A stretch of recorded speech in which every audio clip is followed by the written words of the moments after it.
Welcome back to Health Bloom channel.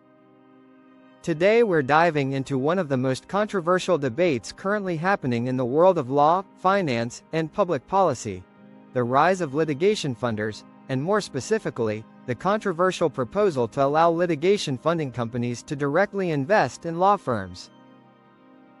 To many people outside the legal world, that might sound technical, maybe even boring at first glance. But trust me, this issue has massive implications for justice, for how lawsuits are handled, and even for how much ordinary people can expect to pay if they end up in a legal battle.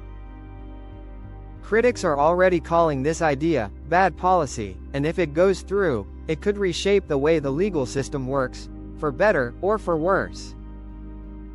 So let's start with the basics. Litigation funding, sometimes called third-party funding, is when an outside company provides money to cover the costs of a lawsuit in exchange for a portion of the eventual settlement or judgment.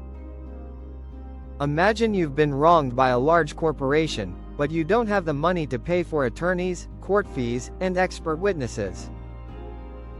A litigation funder steps in, pays the costs, and in return, takes a cut if you win. On paper, that sounds like a win-win: access to justice for the plaintiff, and a profit opportunity for the investor.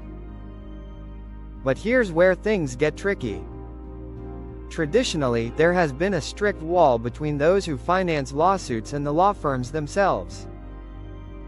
Law firms are supposed to operate independently, guided by ethical rules, serving the best interests of their clients. The proposal being debated right now would allow litigation funders not just to finance individual cases, but to actually buy ownership stakes in law firms.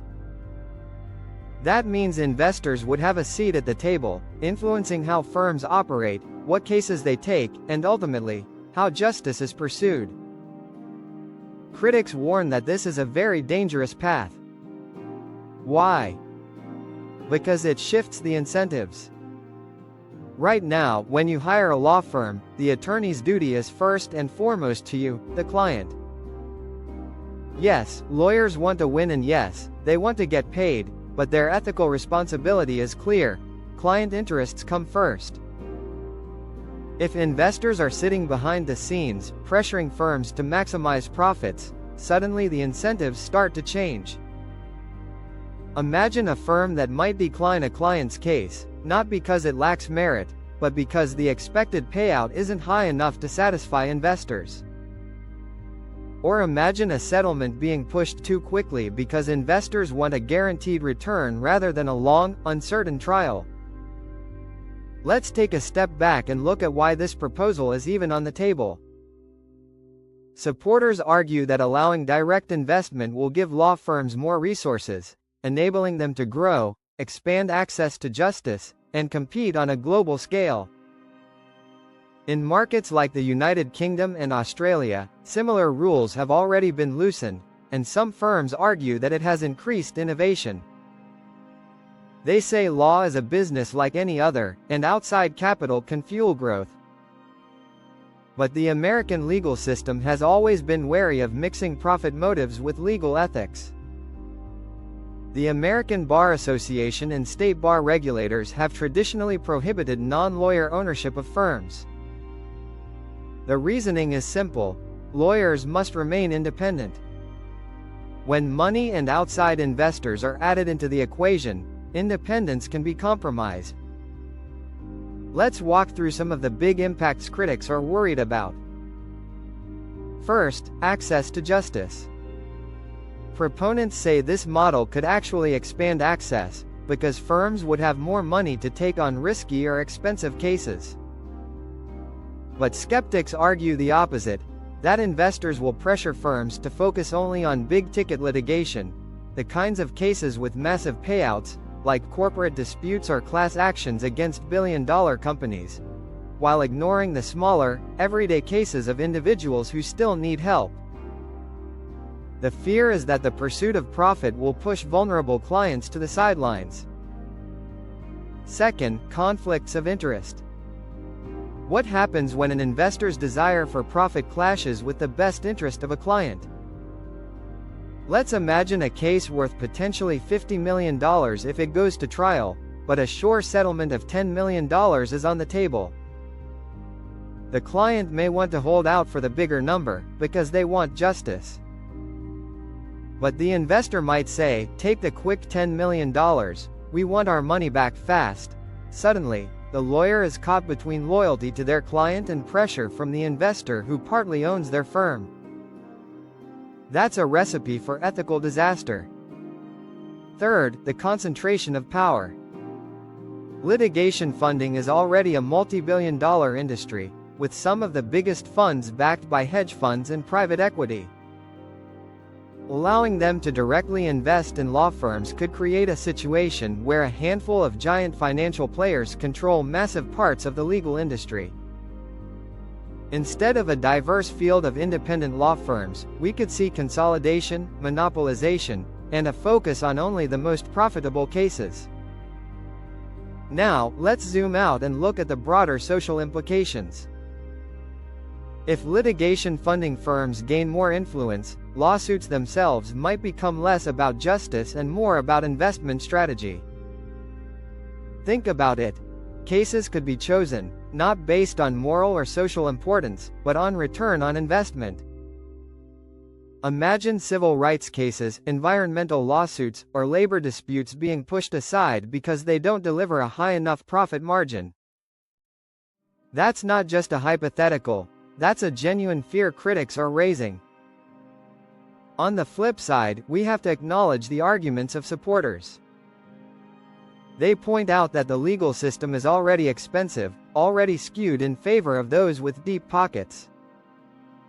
Corporations can spend millions dragging out cases until smaller plaintiffs give up. Litigation funding, they say, levels the playing field. And if law firms can tap into investor money, they can hire more lawyers, improve their technology, and better serve clients. They argue that we're clinging to outdated notions of independence, when in reality, the world is moving toward a more corporate model of law. So who's right? The truth is, both sides have valid points, and that's why this debate is so heated. But what we can say with certainty is that the stakes are enormous. If the policy changes, it will alter the DNA of law firms across the country. It will change how lawyers are trained, how firms are managed, and how cases are chosen. It will also set a precedent. Once outside ownership is allowed, it will be nearly impossible to roll it back. Let's bring this down to a practical level. Imagine you're an ordinary person facing a lawsuit against a big company. You go to a firm for help, not realizing that behind the scenes, a hedge fund owns part of that firm.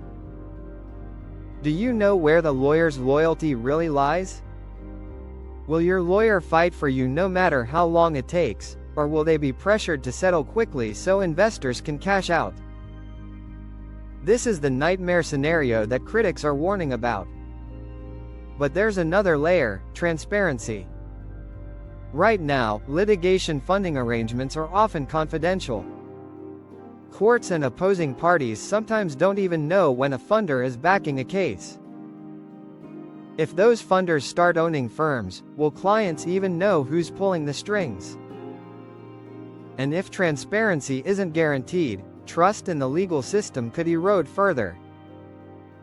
As this debate unfolds, regulators, judges, and lawmakers will face tough choices. Do they modernize the system to embrace global competition, or do they protect the traditional independence of the legal profession? Do they allow financialization of justice, or do they draw a line to preserve ethics? There's no easy answer.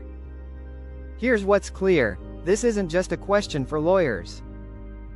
It affects all of us. If you ever need legal help, if you ever find yourself in a courtroom, if you ever seek justice against someone more powerful than you, the way these rules are written will determine whether the system works for you, or against you. At the end of the day, the phrase, "bad policy with big impacts," might turn out to be prophetic. Or, it might be proven wrong, with investment helping firms innovate and grow. But one thing is certain. The outcome of this debate will change the way law is practiced for generations. So what do you think? Should litigation funders be allowed to directly invest in law firms? Is this a natural evolution of the legal industry, or a dangerous conflict of interest waiting to happen? Drop your thoughts in the comments below. And if you found this deep dive useful, don't forget to like, subscribe, and share, because these kinds of issues deserve attention beyond just the legal world. Justice, after all, belongs to everyone, not just investors.